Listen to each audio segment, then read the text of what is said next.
अस्सलाम वालेकुम दोस्तों। आज के इस लेक्चर में लेक्चर नंबर 6 में हम ओहम्स लॉ के मुतालिक पढ़ेंगे कि ओहम्स लॉ क्या होता है।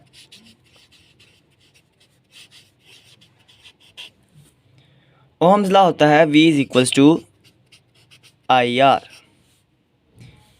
V जो है वो इंडिकेट करता है वोल्टेज को,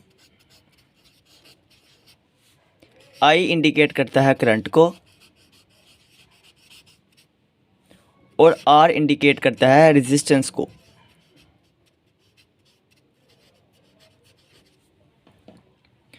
वोल्टेज का जो यूनिट होता है वो वोल्ट होता है और उसको V से ज़ाहिर करते हैं। करंट का जो यूनिट होता है वो एम्पेयर होता है और उसको AMP लिख कर ज़ाहिर करते हैं। और रेजिस्टेंस का जो यूनिट होता है वो ओम होता है। आज का टॉपिक हमारा इसी पर ही है।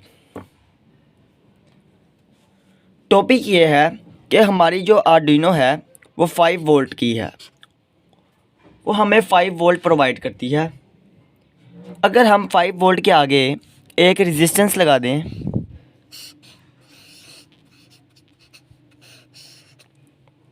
और जो रेजिस्टेंस है R वो इक्वल है 330 ओम की, तो हमारे पास वोल्ट भी है। वोल्ट जो है वो हमारे पास 5 हैं।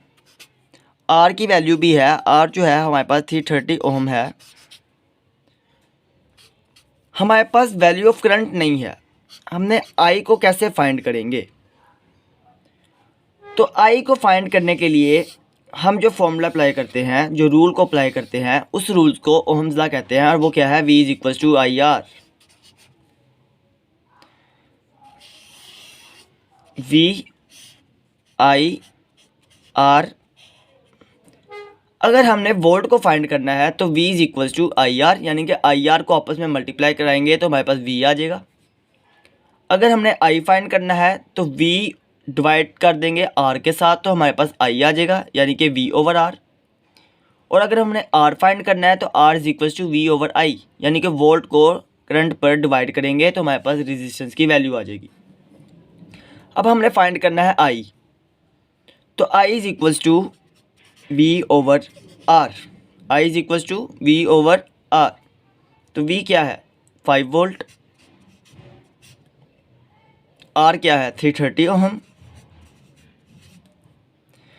तो अगर हम इसे कैलकुलेट करें 5 डिवाइडेड बाय 330 ओम, तो ये आता है 0.015। तो I क्या आया हमारे पास? I इक्वल है 0.015 एम्पेयर। ये हमारे पास I की वैल्यू आ गई। इसी तरीके से अगर हमारे पास दो रेजिस्टेंसेस हों और सप्लाई जो है वो 5 वोल्ट की ही हो, तो R1 जो है वो हमारे पास है 330 ओम और R2 जो है वो हमारे पास है 180 ओम। हम चाहते हैं कि I को फाइंड किया जाए, तो वही rule Ohm's law V is equals to I R, I is equals to V over R। अब क्योंकि V जो है V हमारे पास 5 वोल्ट है, तो V क्या है? हमारे पास 5 वोल्ट है। R की वैल्यू जो है वो हमारे पास 2 है, R1 है, R2 है। तो R इक्वल होगा R1 प्लस R2। तो 330 प्लस 180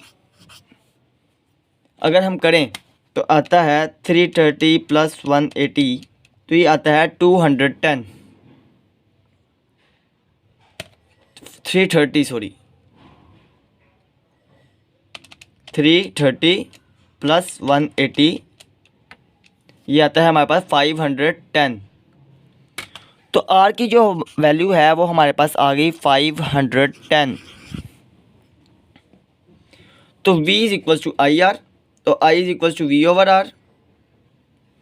तो V क्या है? 5 वोल्ट। R क्या है? 510। तो हमारे पास I की वैल्यू क्या आएगी? 5 डिवाइडेड बाय 510 तो ये आ रही है 9.80 multiply by 10⁻³ 9.80 multiply by 10⁻³ ampere. I की वैल्यू हमारे पास क्या आई, 9.80 मल्टीप्लाई बाय 10⁻³ एम्पेयर। ये -3 जो है इसका मतलब 10⁻³ का मतलब m होता है, यानी कि मिली।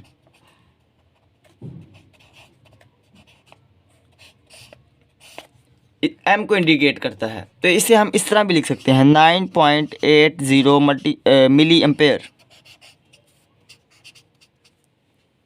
और हम इसको इस तरीके से भी लिख सकते हैं I इक्वल है 0.0098 मिली एम्पेयर, 98 एम्पेयर। m को हम इस तरीके से भी लिख सकते हैं। I हमारे पास आ गया। अब हमने फाइंड करना है, हम चाहते हैं कि ये R1 है, ये R2 है, यहाँ पे 5 वोल्ट है, तो इधर इस पॉइंट पर कितने वोल्ट होंगे। हम इस पॉइंट पे वोल्टेज को फाइंड करना चाहते हैं। तो इस पॉइंट पे जो वोल्ट होंगे वो V1 होंगे। तो V1 हम किस तरह फाइंड करेंगे, और हम चाहते हैं कि इस पॉइंट पर भी फाइंड करें वोल्ट, के इस पॉइंट पे वोल्ट कितने हैं। तो इस पॉइंट पे V2 वोल्ट होंगे, वो भी हम फाइंड करेंगे। तो फॉर्मूला आपको पता है कि V = IR। अब हमने V फाइंड करना है। V हमारे पास ऑलरेडी 5 वोल्ट है, लेकिन हमने यहाँ पे V1 फाइंड करना है। V1 किसके पास फाइंड कर रहे हैं, देखिए V1 के पास एक रेजिस्टेंस है, उसका नाम R1 है। तो हम यहाँ पे V1 फाइंड करेंगे और रेजिस्टेंस क्या होगी, R1। I जो है वो सेम रहेगा, क्योंकि करंट जो है वो पूरे सर्किट में एक ही फ्लो कर रहा है। करंट में कोई रुकावट पैदा नहीं हो रही, वोल्टेज में रुकावट पैदा हो रही है। ठीक है, अगर हम रेजिस्टेंस को सीरीज़ में अप्लाई करते हैं तो हमारे वोल्टेज पर असर पड़ता है, करंट पर कोई असर नहीं पड़ता। और अगर हम रेजिस्टेंसेस को पैरेलल अप्लाई करते हैं तो करंट पे फ़र्क पड़ता है, वोल्टेज पे कोई फ़र्क नहीं पड़ता। इसलिए हमारे करंट सेम रहेगा, हमारा करंट क्या रहेगा, सेम रहेगा। तो V1 फाइंड करते हैं। V = IR। I क्या है, 0.0098 और R1 क्या है, R1 हमारे पास है 330 ओहम। R1 क्या है, 330 ओहम। तो हम इसको मल्टीप्लाई करते हैं, 0.0098 मल्टीप्लाई बाय 330 ओहम। तो ये आया 3.34 वोल्ट। जो हमारे पास V1 आया है वो आया है 3.234 वोल्ट, 3.234 वोल्ट। ये हमारा V1 आ गया है। इस पॉइंट पे जो V1 है, यानी कि इस पॉइंट पे जो वोल्ट हैं वो कितने हैं, 3.234 वोल्ट। अब हमने इस पॉइंट पे फाइंड करने हैं कि इस पॉइंट पे वोल्टेज कितने हैं। तो सेम फॉर्मूला, V = IR। लेकिन अब V1 नहीं हमने फाइंड करना, V2 फाइंड करना है। तो V2 इक्वल है IR2। I है हमारे पास 0.0098 और R2 क्या है, R2 है 180 ओहम। तो अब हम इन दोनों को मल्टीप्लाई करते हैं, 0.098 मल्टीप्लाई बाय 180। तो ये आ रहा है 1.764 वोल्ट, 1.764 वोल्ट। ये हमारे पास V2 आ गया। तो दोस्तों यही है ओहम्स लॉ। हम इसी तरीके से वोल्टेज और करंट की वैल्यूज़ को फाइंड कर सकते हैं और रेजिस्टेंस की भी वैल्यू को इसी तरीके से फाइंड कर सकते हैं। मैंने जैसा कि आपको बताया है कि अकॉर्डिंग टू फार्मूला कि V = IR और I = V/R और R = V/I। तो इसी तरीके से हम करंट की वैल्यू को भी फाइंड कर लेते हैं, वोल्टेज की भी वैल्यू को फाइंड कर लेते हैं और रेजिस्टेंस की वैल्यू को फाइंड करते हैं। चलो अब हम इसे प्रैक्टिकली आजमा कर देखते हैं क्या कि हमारी ये वैल्यू जो है वो दुरुस्त है, क्या जो हमने वोल्टेज की वैल्यू को फाइंड किया है क्या ये ठीक है।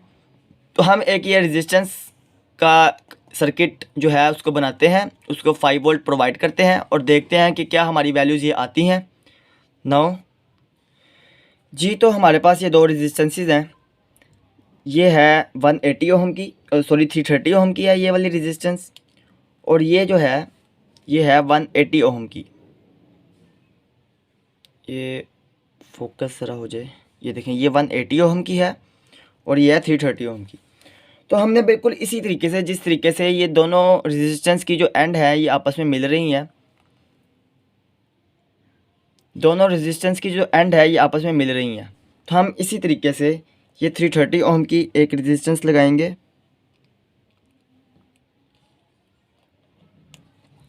ये देखें एक रेजिस्टेंस हमने ये लगाई और ये जो पॉइंट है ये आपस में मिल रहे हैं। ये देखें अब ये दोनों पॉइंट्स जो हैं ये आपस में एक दूसरे के साथ मिल रहे हैं। ये आ गई 330 ओम की, ये आ गई 180 ओम की। अब हम इसको 5 वोल्ट अप्लाई करते हैं। तो आर्डिनो में हमें 5 वोल्ट्स मिलते हैं। ये देखें ये वी इन ग्राउंड ग्राउंड, और ये देखें V in ground ground 5 volts. ये 5 वोल्ट्स की ऑप्शन है एक, और एक साथ में ग्राउंड्स की भी ऑप्शन है। तो ये 5 वोल्ट है यहाँ से इस रेजिस्टेंस के इस पॉइंट पे, और ये आ गई ग्राउंड वायर।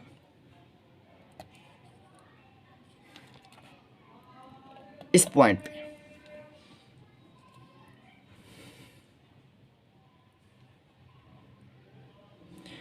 तो यहाँ पे अब हमारे पास 5 वोल्ट आ गए हैं, रेजिस्टेंसेस पे हमने अप्लाई कर दिए हुए हैं। अब हमें चाहिए एक मल्टीमीटर जिसे हम देखें कि क्या हमने जो वैल्यूज़ फाइंड की हैं वो बिल्कुल ठीक हैं।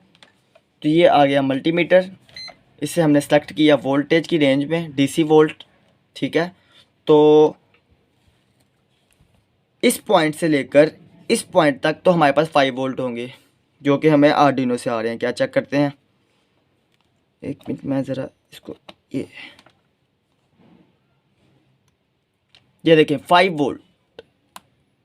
वोल्ट्स आ रहे हैं, पूरे 5 वोल्ट्स इस पॉइंट पे मिल रहे हैं हमें। अब हमने क्या पे फाइंड करनी है वोल्टेज, यहाँ पे तो 5 वोल्ट आ रहे हैं इस पॉइंट पे, और इधर से लेकर इधर तक जो वोल्ट है वो कितने हैं 5 वोल्ट हैं, क्योंकि हमने ये इधर लगाई है।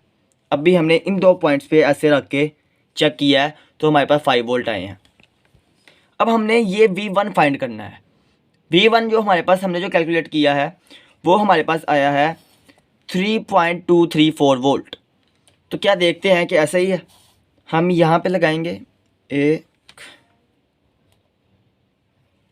ये देखें ये इस पॉइंट से इस पॉइंट पर, ये क्योंकि ये दो पॉइंट आपस में मिले हुए हैं तो देखिए कितने वोल्ट आते हैं 3.438 वोल्ट।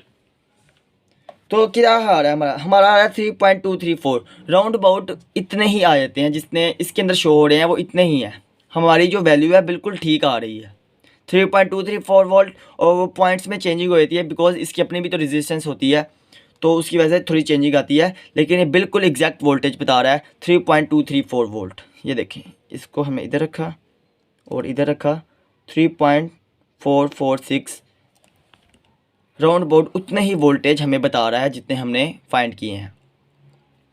अब V2 की बारी है। V2 इस पॉइंट पे कितने वोल्ट आ रहे हैं, तो यानी कि इधर से लेकर इधर कितने वोल्ट आ रहे हैं हम ये चेक करते हैं। तो ये एक पॉइंट रखते हैं यहाँ पे, एक पॉइंट रखते हैं यहाँ पे, तो ये देखें हमारे पास कितने वोल्ट आ रहे हैं।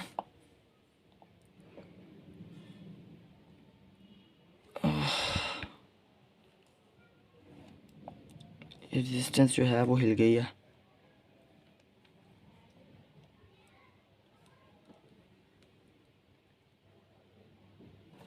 एक मिनट, ये ज़रा वैल्यू जो है लूज़ कनेक्शन की वजह से अक्सर नहीं मिलती, तो इसको सही तरीके से लगाएंगे 1.52।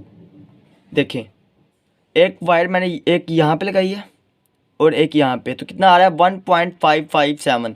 हमारा क्या आया 1.764, यानी कि राउंड अबाउट उतने ही है, पॉइंट्स में चेंजिंग है। तो उसमें आपको मैंने बताया कि इसकी भी रेजिस्टेंस होती है, लेकिन ये एक्यूरेट बता रहा है। तो यही है ओहम्स लॉ। हम इसी तरीके से करंट की वैल्यू को भी फाइंड करते हैं, वोल्ट की वैल्यू को भी फाइंड करते हैं, और इसी तरीके से रेजिस्टेंस की वैल्यू को भी फाइंड करते हैं। अब देखिए हमने ओहम्स लॉ के थ्रू हमने वोल्टेज की वैल्यूज़ को फाइंड किया, और मल्टीमीटर से भी हमने वही एग्जैक्ट वोल्टेज जो हमने यहाँ पे निकाले थे वही आए हैं यहाँ पे भी। अब हमारा जो अगला लेक्चर है, अगले लेक्चर में लेक्चर नंबर 7 में हम ये देखेंगे कि आर्डुइनो के थ्रू हम इन वोल्ट्स को मल्टीप्लाई करेंगे, आर्डुइनो के थ्रू हम इन वोल्ट्स को फाइंड करेंगे कि कितने वोल्ट्स बनते हैं यहाँ पे, इन वोल्ट्स की मेजरिंग करेंगे। और उसके साथ साथ हम इंशाल्लाह ताला इफ़ कंडीशंस का भी इस्तेमाल करना सीखेंगे। और आप चैनल के साथ जुड़े रहिए ताकि मेरी नई आने वाली वीडियोस आप तक पहुंच जाए। चैनल को सब्सक्राइब करें, लाइक करें और बेल आइकन पर ज़रूर क्लिक करें। तब तक के लिए अल्लाह हाफिज़, अपना ख्याल रखिएगा।